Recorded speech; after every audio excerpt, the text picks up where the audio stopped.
ஓம் ஞானமுத்தீஸ்வர சமேத முத்தாரமாய் போட்டி. அனைவருக்கும் வணக்கம். அனுபவம் மற்றும் அருள்வாக்கு ஜோதி செந்தில்குமார் முத்தாரமன் பேசுகிறேன்.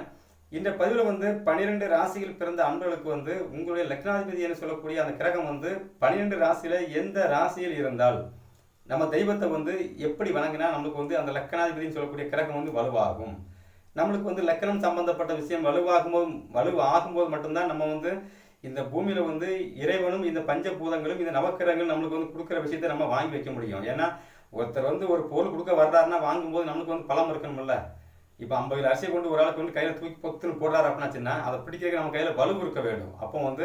அப்போ நம்மளே நாமே முதல்ல வலுப்படுத்தி கொள்ள வேண்டும்.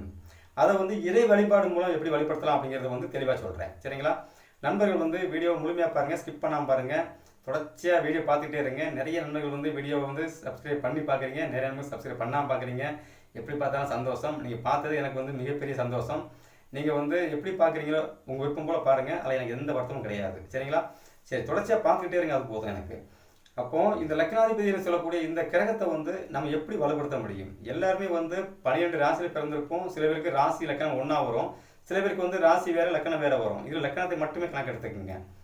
ராசி அப்படிங்கிறத நீ கணக்கு எடுக்கலாம்னா லக்கணத்தை கணக்கு எடுக்கும் போதே ராசியால் உள்ளே வந்துடும். ஏன்னா லக்கணம் அப்படிங்கிற சிந்தனை, நம்மளோட தோற்றம், உருவம், இதை குடிக்கிறது தான் லக்கணம். உடம்பு ரீதியாக மனசு ரீதியாக வர்றது எல்லாமே ராசி. அப்போது நீங்கள் லக்கணத்தை வலுப்படுத்திங்க அப்படின்னாலே உங்களுக்கு நிறைய விஷயம் சக்ஸஸ் ஆகும். அது கோவில் ரீதியாக நம்ம எப்படி வலுப்படுத்தலாம்? உதாரணமாக சொல்லணும் அப்படின்னாச்சுன்னா, ஒருவருக்கு லக்னாதிபதினு சொல்லக்கூடிய கிரகம் 8ல் இருக்கிறாரு. அதெல்லாம் நீங்கள் யோசிக்க வேண்டாம். 8ல் இருக்கட்டும், 7ல் இருக்கட்டும், 6ல் இருக்கட்டும், 12ல் இருக்கட்டும், எங்கே வேணாலும் இருந்து போட்டு லக்னாதிபதி இந்த ஜென்மத்தில் உங்கள் ஜாதகத்தில் எங்கே இருக்காரோ அந்த ஸ்தானம் சம்பந்தமாக தான் நீங்கள் இந்த ஜென்மத்தை கழிக்க முடியும். அப்போ லக்னாதிபதிக்கு 1ல் வச்சு 8ல் லக்னாதிபதிக்கு 1லையும் வைக்க முடியாது, 1ல் 8லையும் வைக்க முடியாது. அவர் எந்த அமைப்பில் பிறகத்தில் உங்கள் ஜென்ம ஜாதகத்தில் லக்னாதிபதி அமர்ந்துட்டாரோ அது சார்ந்த விஷயம்தான் உங்களுக்கு சிறப்பாக இருக்கும். அது சார்ந்த வழியாக தான் நீங்கள் இந்த பிறவி பயனை கடக்க முடியும். அப்போ லக்னாதிபதியை நம்மளுக்கு 6 8 சம்மந்தப்பட்டார், மாரகம் பாதகம் எங்கே வந்தாலும் இருந்து போட்டு சொல்லிட்டோம்ல. அதை முதல்ல மைண்டில் ஏற்றிக்கிட்டு உங்கள் ராசி மற்றும் லக்கணத்திற்கு நான் சொல்கிற அந்த ராசி உங்களுக்கு ஒத்துவதான்னு பாருங்கள். ஒத்துவதுதான் அந்த கோயில் சாமி கும்பிடுங்க, அவ்வளோதான். எப்படி கும்பிடணும்னு தெளிவாக சொல்கிறேன். இப்போ மேசம், சிம்மம், தனுசு இந்த ராசியில் உங்களுடைய லக்னாதிபதி என்று சொல்லக்கூடிய அந்த கிரகம் இருந்தால், அதில் ராசி லக்கணம் எல்லாம் கணக்கு ஒன்றா சேர்த்துக்குங்க. லக்னாதிபதினு சொல்லக்கூடிய கிரகம் மேசம், சிம்மம், தனுசு இந்த ராசியில் இருந்தால் எந்த ஒரு கோவில் போய் சாமி கும்பிட்டாலும் சரி, முதல்ல நீங்கள் விளக்கேற்றி சாமி கும்பிடுங்க. அதுதான் அவங்க சிறப்பு. சும்மா போனோம், கை தட்டிட்டு வந்தோம், அப்படி ஜாலி சுற்றி வந்து வரக்கூடாது. கோவிலில் போனால் கண்டிப்பாக விளக்கேற்ற வேண்டும். சரி, எப்படி ஏற்றலாம்? லக்னாதிபதி வலுப்படுத்தணும் அப்படின்னாச்சுன்னா எப்படி ஏற்றலாம்னு கேள்வி வரும்ல. உங்கள் வயது என்னன்னு பாருங்கள், வயதுக்கேற்ற விளக்கு ஏற்றுங்க. சரி, அவ்வளோ பொருளாதாரம் இல்லை, ஒரே ஒரு விளக்கு மறக்காமல் ஏற்றுங்க, அவ்வளோதான். எப்படி ஏற்றினாலும் அது சிறப்பு. ஆனால் வயதுக்கேற்ற மாதிரி நீங்கள் ஏற்றும்போது என்ன ஆகுன்னா உங்களுடைய ஆயுள் பலம் கூடிக்கொண்டே இருக்கும். வருஷத்தில் ஒரு தடவை நீங்கள் ஒரு கோவிலுக்கு போகிறீங்க, ஒரு திருச்செந்தூர் முருகன் கோவிலுக்கு போகிறீங்க, வருஷம் ஒரு தடவை தானே போகிறீங்க. 25 வயசு ஆச்சு, 25 விளக்கு ஏற்றிட்டு வாங்க. என்ன கட்டு போயிட போகுது? சாமி கும்பிட்றதுக்கு மெட்ராஸ்லேருந்து திருச்செந்தூர் போகிறோம், 5000 ரூபா செலவு பண்ணி போகிறோம், 5 விளக்கு சேர்த்து போட மாட்டோமா? போடலாம், போட்டால் சிறப்பு.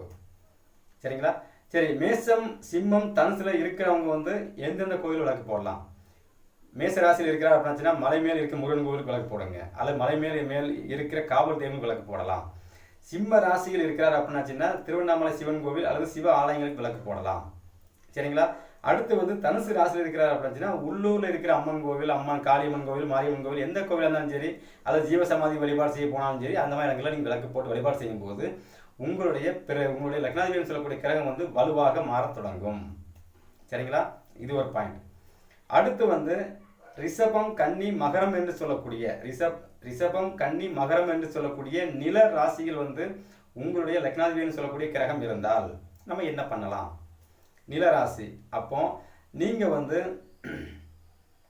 கோவிலில் போய் சாமி கும்பிட போகும்போது அங்கே போய் ஒரு திண்டு மேலே ஏறி உட்கார்றது, ஒரு சேரில் உட்கார்றது, இந்த மாதிரி இல்லாமல் சேர் நிறையா போட்டு நீங்கள் தரையில் உட்காருங்க, அவ்வளோதான். தரையில் உட்காந்து அப்படியே நீட்டாக அந்த இறைவனை நோக்கி நீங்கள் தவம் இருக்கிற மாதிரி நீங்கள் உங்கள் வரத்தை கேட்டீங்கன்னா கண்டிப்பாக வரம் வரலுவான். கோவிலில் நீங்கள் கோவில் போகும்போது செருப்பு போட்டு போகக்கூடாது. மற்றவங்க செருப்பு போட்டு போய் கோவில் வாசலில் கழட்டி போட்டு போவாங்க. நீங்கள் கோவிலுக்கு போகிறங்கிற முடிவு எடுக்கும் போதே அந்த பூமாதேவியை நீங்கள் வந்து செருப்பு காலால் மிதிக்காமல் உங்களோட பூ போல காலால் வந்து பூமாதேவியை நீங்கள் தொட்டு தொட்டு தொட்டு தொட்டு வரும்போது உங்களுக்கு வரம் சிறப்பாக இருக்கும். அடுத்து வந்து இந்த மாதிரி அமைப்பில் இருக்கிற அன்பர்களுக்கு வந்து மறக்காமல் கேட்டுக்குங்க, முடிந்தால் நீங்கள் வந்து அந்த கோவிலில் வந்து அங்க பிரசனம் செஞ்சீங்க அப்படின்னா வாழ்க்கை சிறப்பாக இருக்கும். ஆனால் இந்த ரிஷபம், கன்னி, மகரம் இந்த ராசியில் வந்து லக்னாதிபதி இருக்கும் அன்பர்களும் குரு பகவான் இருக்கும் அன்பர்களும் கண்டிப்பாக வாழ்க்கையில் ஒரு நாளாவது நீங்கள் வந்து கோவிலில் வந்து அங்க பிரசனம் செஞ்சுருப்பீங்க. இது சத்தியமான உண்மை. செக் பண்ணி பார்த்துக்குங்க.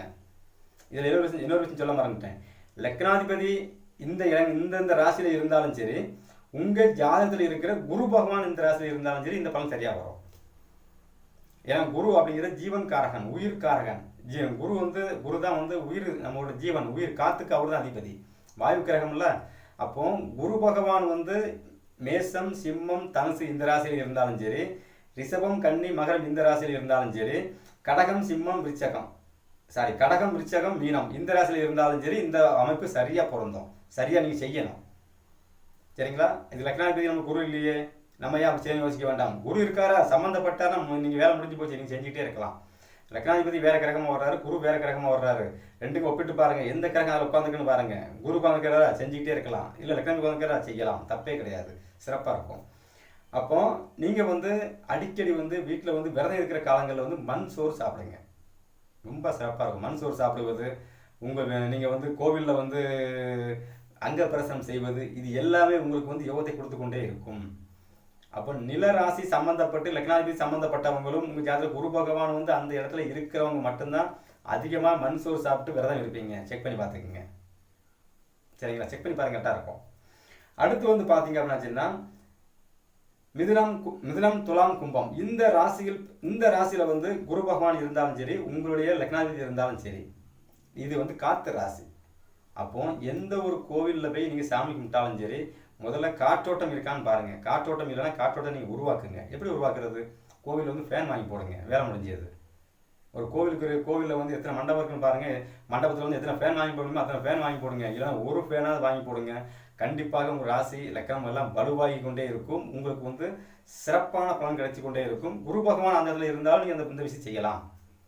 அடுத்து வந்து அது வந்து காற்று ராசி. காற்றுல ஒழிக்கிறது என்ன ஒழிக்கும்? மந்திரம், உச்சாரணம் சம்பந்தப்பட்ட டேப் ரிக்கார்டல், அதே சமயத்தில் வந்து மேலம் வாங்கி ட்ரம்ஸ் வாங்கி போடுறாங்கல்ல, இசைக்கருவிகள், இதெல்லாம் நீங்கள் வந்து கோவிலில் வாங்கி மாட்டலாம். கோவிலில் வந்து கோவில் நட திறந்து கோவிலில் வந்து பூஜை போடுறதுக்கு முன்னால் வந்து என்ன பண்ணுவாங்க, கிராமங்களில் என்ன பண்ணுவாங்கன்னா பாட்டு போடுவாங்க ரேடியோவில். அந்த மாதிரி டேப் ரிக்கார்டர், பாட்டு, இது மாதிரி நீங்கள் பென்ட்ரைவ் சம்மந்தப்பட்டது அந்த கோவிலுக்கு வாங்கி கொடுத்தீங்க அப்படின்னாலும் சிறப்பாக இருக்கும். அப்போ நீங்கள் வந்து எந்த ஒரு கோவிலும் சாமி கும்பிட்டாலும் இந்த விஷயத்தை கடைப்பிடிச்சிக்கிட்டே இருக்கணும். காற்று சம்மந்தப்பட்டதுனால வந்து காற்றுனா அப்படின்னா என்னன்னு கேட்டிங்கன்னா, உங்களுடைய மூச்சு காற்றுன்னு சொல்லக்கூடிய உங்கள் ஜீவனே வந்து உங்களுக்கு அங்கே தான் இருக்குது, கோவிலில் தான் இருக்குது. கோவிலில் போகும்போது நீங்கள் என்ன பண்ணீங்கன்னாச்சுன்னா, கோவிலில் வந்து உட்காந்து நல்லா மூச்சு காற்றை இழுத்து விட்டு இறைவனை உள்ளே இழுத்து சரிங்களா கெட்ட விஷயத்தை வெளியே தள்ளும் பொழுது உங்களுக்கு வந்து அது உங்கள் ராசி லக்கணம் வந்து வலுவாகி கொண்டே இருக்கும். அடுத்து வந்து பார்த்தீங்கன்னா கடகம், விருச்சகம், மீனம் என்று சொல்லக்கூடிய நீர் ராசியில் வந்து குரு பகவான் இருந்தாலும் சரி, உங்கள் ஜாதக குரு இருந்தாலும் சரி, அல்லது உங்கள் லக்னாதிபதினு சொல்லக்கூடிய கிரகம் இருந்தாலும் சரி, நீங்கள் வந்து எந்த கோவிலுக்கு போனாலும் சரி, முதல்ல வந்து அபிஷேகத்துக்கு நீர் வாங்கி கொடுங்க. அபிஷேக பொருள் வாங்கி கொடுங்க, நீரால் உள்ள பொருள், பால், தயிர், வெண்ணெய் இப்படிங்கிற அபிஷேக பொருள், தண்ணி, இளநீர், பன்னீர் இப்படி வாங்கி கொடுத்துக்கிட்டே இருங்க. இதுதான் உங்களுக்கு யோகம். அதே சமயத்தில் வந்து கோவிலில் வந்து அன்னதானம் போட்டாங்கன்னா மறக்காமல் நீங்கள் வந்து தண்ணீர் வாங்கி கொடுங்க. நீங்கள் அன்னதானம் போடுறீங்களா, தண்ணி நிறைய வாங்கி கொடுங்க. கோவிலில் வந்து சில கோவிலில் வந்து நீர் இல்லாமல் இருக்கும், போர் போடுறதுக்குன்னா சூழல் இல்லாமல் இருப்பாங்க, நீங்கள் போர் போட்டு கொடுங்க, அது சிறப்பு. தண்ணி திருவிழா காலங்களில் வந்து தண்ணீர் தட்டுப்பாடாக இருக்குதா, தண்ணீர் உங்கள் செலவில் வாங்கி கொடுங்க. இப்படி நீங்கள் தொடர்ச்சியாக வந்து நீர் சம்பந்தப்பட்ட விஷயங்களை வந்து கோவிலுக்கு நீங்கள் வந்து தானமாக நீங்கள் வந்து இறைவனுக்கு வந்து காணிக்கையாக வாங்கி கொடுக்க என்ன ஆகும்னா, உங்கள் ராசி மற்றும் லக்கணம் வந்து வலுவாகி கொண்டே இருக்கும். அதனால் வந்து உங்களுக்கு வந்து எல்லை இல்லாத நற்பலன் கிடைச்சி கொண்டே இருக்கும். நீங்கள் வந்து இதில் நம்ம இந்த மாதிரி விஷயங்களை கோவிலுக்கு செய்யும்போது என்ன ஆகும்னா, இறைவன் வந்து உங்கள் கர்மாவை வந்து கழிச்சிக்கிட்டே இருப்பார். கர்மாவின் அடிப்படையில் தான் நம்ம பிறந்திருக்கோம். கர்மாவை கழிஞ்சு கொண்டே இருக்கும். கர்மா கழிய புண்ணியம் ஒரு பக்கம் பேலன்ஸ் ஆகிட்டே இருக்கும். புண்ணியம் நிறையா பேலன்ஸ் ஆகிட்டுனா என்ன அர்த்தம்? பேங்கில் வந்து அக்கௌண்ட்டில் பணம் நிறைய சேர்ந்துட்டு அர்த்தம். நினச்ச நேரத்தில் ஏடிஎம் கார்டை கொண்டு போய் போட்டு ஏடிஎம்ல போட்டு பணம் எடுக்கிறோம்ல, அந்த மாதிரி நீங்கள் வந்து புண்ணியம் பேலன்ஸ் ஆகிட்டு அப்படின்னாச்சுன்னா நீங்கள் பணத்தை எடுத்துக்கிட்டே இருக்கலாம். எப்படி எடுக்கலாம்? வருமானம் மிகுதியாக வரும், செல்வ செழிப்போடு இருக்க சூழ்நிலை வரும். அந்த மாதிரி சூழ்நிலை வரும்போது நம்ம வாழ்க்கையில் வந்து காசு பணம் லட்சரியான வாழ்க்கை எல்லாமே சிறப்பாக வந்துடும்ல. அப்போ இது போல் இதை நீங்கள் செய்வது தான் உங்களுக்கு சிறப்பு. அடுத்து கடகம் சிம்மம் மீனம், கடகம் விருச்சகம் மீனம் நான் ஏற்கனவே சொல்லிட்டேன் நீர் ராசி அப்படின்ட்டு. அப்போ அந்த கோவிலில் போய் வந்து கோவிலில் வந்து கூட்டி விட்டுட்டு சுத்தம் பண்ணி விட்டு நீர் தெளிப்பது, இது போன்ற பணிவிடையும் செய்யலாம். கோயிலுக்கு நீர் நீங்கள் தானம் கொடுத்துக்கிட்டே இருக்கலாம். சரி, கோவிலுக்கு மட்டும்தான் கொடுக்க முடியுமா? அன்னதானம் போடுறாங்க, கோவிலில் வந்து அன்னதானம் போடுறாங்க, அங்கே வந்து தண்ணீர் வந்து நீங்கள் தண்ணீர் பாக்கெட், தண்ணீர் பாட்டில் டப்பா இதெல்லாம் வாங்கி கொடுத்தீங்க அப்படின்னாலே சிறப்பு. நீர் கொண்டு நீங்கள் இருக்கிற கோவிலில் வந்து அந்த நீரால் என்னென்ன பிரயோஜனமாக செய்ய முடியுமோ அதை அனைத்தையுமே செஞ்சுட்டு வந்துட்டே இருந்தீங்க அப்படின்னாச்சுன்னா கண்டிப்பாக உங்களுக்கு வந்து உங்களுடைய லக்னாதிபதி வலுவாகி கொண்டே இருப்பார். குரு பகவான் வலுவாவார். குரு பகவான் வலுவானாலே உங்களுக்கு வந்து தெய்வம் வந்து வலுவாயிரும். ராசி லக்கணம் வலுவாயிட்டனாலே நீங்கள் ஆண்டவன் கொடுக்குற அனைத்து விஷயத்தையும், ஒரு கிரகம் கஷ்டத்தை கொடுத்தாலும் தாங்கிக்கலாம், ஒரு கிரகம் நல்லதை கொடுத்தாலும் நிறைய வாங்கிக்கலாம். அந்த மாதிரி உங்களுக்கு மனோபலம், உடல் ரீதியாக மன ரீதியாக ஒரு தெளிவான ஒரு முடிவு கிடைக்கும். உங்கள் ராசி லக்கணம் வலுவாகும். ராசி மற்றும் லக்கணம் வலுவாகும் போது உங்களுக்கு வந்து வாழ்க்கையில் வந்து தோல்வி என்பது எப்போவுமே இருக்காது. சரிங்களா? அப்போ நீங்கள் வந்து உங்கள் லக்னாதிபதி எங்கே இருக்கான்னு பாருங்கள், அல்லது உங்கள் ராசியில் குரு பகவான் எங்கே இருக்கான்னு பாருங்கள். இரண்டையும் ஒப்பிட்டு பாருங்கள். சில ராசியில் பார்த்தீங்கன்னா லக்னாதிபதி நெருப்பு ராசியில் இருப்பார், குரு பகவான் நீர் ராசியில் இருப்பார். அப்போ என்ன பண்ண முடியும்? ஒரு கேள்வி வரும்ல. அப்போ நெருப்பு ராசியில் லக்னாதிபதி இருக்கிறதுனால வந்து நீங்கள் கோவிலில் வந்து விளக்கு போடுவது சிறப்பு. அதே சமயத்தில் வந்து நீர் ராசியில் குரு பகவான் இருக்கிறதுனால வந்து கோவிலுக்கு வந்து நீர் சம்பந்தப்பட்ட பொருள், அன்னதான அபிஷேகங்கள். அப்போ கோவிலில் விளக்கேற்றுறது, விளக்கேற்றி கோவிலில் வந்து தீபம் போட்டுட்டு இறைவனுக்கு அபிஷேகம் பண்ணுங்க. இப்படி மாற்றி சேர்த்து ரெண்டையும் ஒன்றா சேர்த்துக்குங்க. ரெண்டும் ஒரு சேர இருக்குது சிறப்பு, தனித்தனியாக இருக்குது. அந்த இதையும் ஒன்றா சேர்த்து நீங்கள் அந்த இறைவனுக்கு செஞ்சீங்க அப்படின்னாச்சுன்னா உங்களுக்கு வந்து உங்களுடைய ராசி அதிபதியும் லக்னாதிபதியும் வலுவாகி உங்களுக்கு கிடைக்க வேண்டிய சகல சௌபாக்கியத்தையும் கண்டிப்பாக இறைவன் உங்களுக்கு வந்து அருள்வான். இதில் எல்லளவு சந்தேகம் இல்லை. ஒரு சில விஷயங்கள் நான் வந்து செஞ்சிருக்கிறேன் கோவில்களில், அதனால் இந்த விஷயத்தை வந்து நான் தெளிவாக சொல்கிறேன். சரியாக இருக்குது, கரெக்டாக இருக்கும், செஞ்சு பாருங்கள், வாழ்க்கையில் சிறப்பாக இருக்கலாம். பொதுவாகவே நான் சொல்லிட்டேன்ல, உங்களுக்கு வந்து நிலராசியில் வந்து குரு பகவான் இருக்கிறார் அப்படின்னாச்சுன்னா இப்போ நான் சொன்ன விஷயத்தை அப்படியே செஞ்சு பாருங்கள். உங்கள் லக்னாதிபதி குரு பகவான் நெருப்பு ராசியில் இருந்தால் கண்டிப்பாக நீங்கள் வீட்டில் கோவிலுக்கு போகும்போது விளக்கு போடாமல் வரமாட்டீங்க. ஆனால் உங்கள் வாழ்க்கை நல்லா இருக்கிறவங்க கரெக்டாக செஞ்சுக்கிட்டே இருப்பீங்க. நல்லா வாழ்க்கை போயிட்டு பாருங்க, செஞ்சுட்டு இருப்பாங்க. கஷ்டப்படும்போது பாருங்கள் அந்த அளவுக்கு போடாமல் இருப்பாங்க. இது ஒரு பாயிண்ட். நில ராசியில் இருக்கும்போது பாருங்கள், நிலராசி அப்படிங்கிறது வந்து கோவிலில் வந்து கூட்டி குளிச்சு கோவிலை சுத்தம் பண்ணுறது, கோவில் அங்கபிரதேசம் பண்ணுறது, மண் சோறு சாப்பிட்றது, இதெல்லாம் இவங்க எல்லாருமே சாப்பிட மாட்டாங்க, இவங்க சாப்பிட்டுட்டே இருப்பாங்க. ஆனால் இப்போ கஷ்டம் வந்துட்டா இது செய்யாமல் விட்டுருப்பாங்க, அவ்வளோதான்.